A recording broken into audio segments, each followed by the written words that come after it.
bahay nila Pangulong Bongbong Marcos at Speaker Martin Romualdez pasok ng 100 billion worth of projects sa BICAM. Sana po ay hindi nila ako mapatay bago ko mailabas ang lahat. Ginawa ko lang ang utos sa akin, pero ngayon handa na akong harapin ang lahat. Gamit ng administrasyon ang buong resources ng bansa para tumahimik ako. Gagamitin ako bilang panakipbutas sa kanilang kampanya laban sa korupsyon. Kung mananahimik, ilalabas ko ang lahat ng katotohanan.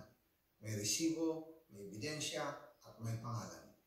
Para sa bawat Pilipino, alam ko na buo ang galit ninyo sa akin ngayon.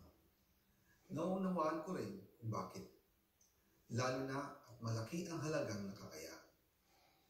Pero bago kayo humusga, hayaan ninyong ipaliwanag ko ang buong katotohanan.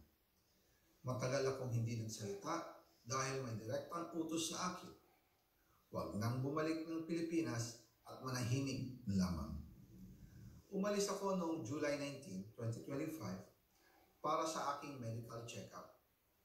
Nakaplanong bumalik pagkatapos ng SONA ng Pangulo.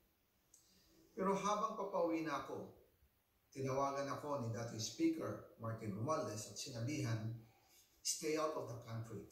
You will be well taken care of as instructed by the President."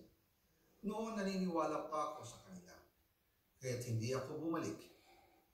Tumikom ang aking bibig, sumunod ako, pero ang hindi ko alam, ang ibig pala nilang sabihin sa aalagaan ka namin ay gagamitin ako bilang panakipbutas sa kanilang kampanya laban sa korupsyon. Ginawa nila akong poster boy ng kanilang sariling kasinungalingan. Ngayon, hindi na ako mananahimik, ilalabas ko ang lahat ng katotohanan. May resibo, may ebidensya, at may pangalan. Nagsimula ito nung tumawag si Sekmina Pangandaman sa akin nung nag-umpisa ang BICAM process last year, 2024. Ang sabi niya, katatapos lang ng meeting nila ni Pangulo at may instructions na mag-insert o magpasok ng 100 billion worth of projects sa BICAM. At sinabi pa ni Sekmina, you can confirm with Yusek Adrian Bersamin dahil magkasama sila sa meeting ni Pangulong BBM noong araw na yon. Tinawagan ko po agad si Yusek Adrian Bersamin at tinanong ko kung may instruction na ba ang Pangulo na magpasok ng 100 billion during their meeting. Ang sabi niya ay totoo nga po. Right after our conversation, tinawagan ko po si dating Speaker Martin Romualdez at nireport ko ang instructions ng Presidente to insert the 100 billion projects. At sinabi niya sa akin, what the President wants, he gets.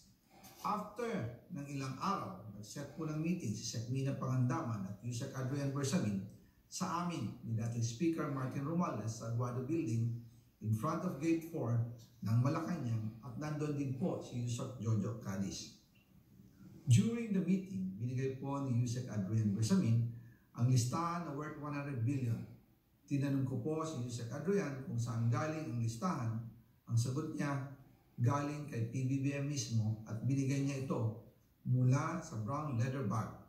Nung sinabi po ni Yusek Adrian Bersamin, yung brown leather bag, naalala ko nung nasa Singapore kami, right after the elections, May 2022, sa Hilton Hotel, kami ni dating Speaker Martin and PBBM, habang pauwi at pabalik ng Pilipinas, hinabol ng PSG ang brown leather bag at ang sabi ni PBBM, maiwan na lahat, wag lang ang brown leather bag.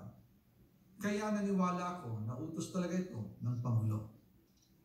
Pagkatapos ng ilang araw, I informed sina dating Speaker Martin Romualdez, Sekmina Pangandaman, Yusek Adrian Bersamin, and Yusek Jojo Cadiz na kung pwede 50 billion lang ang ipasok sa program funds dahil sa sobra ang DPWH funds versus sa DepEd. In practice, hindi pwede na mas malaki ang budget ng DPWH kaysa edukasyon. And yung balance na 50 billion, ilagay na lang sa program funds for the 2025 budget. Dahil Office of the President din ang nagre-release ng lahat ng unprogrammed funds. Pagkatapos ng isang araw, tinawagan ako ni Sekmina at sinabi ang mensahe ng Pangulo, ipasok ninyo yan dahil pinangako na sa akin ni Speaker Martin yan at hindi na pwedeng baguhin. Kumbaga, ang utos ng hari hindi pwedeng mabali. Again, I informed the Speaker and asked clearance about the instructions ng Pangulo. At ang sabi niya, wala tayong magagawa. Kaya po nagtataka ako kung bakit sinasabi ni Pangulo na hindi niya makilala ang budget. Samantalang lahat na binawas at dinagdag sa mga ahensya ng gobyerno ay humihingi ng approval sa kanya si Sec. Mina Pangandaman.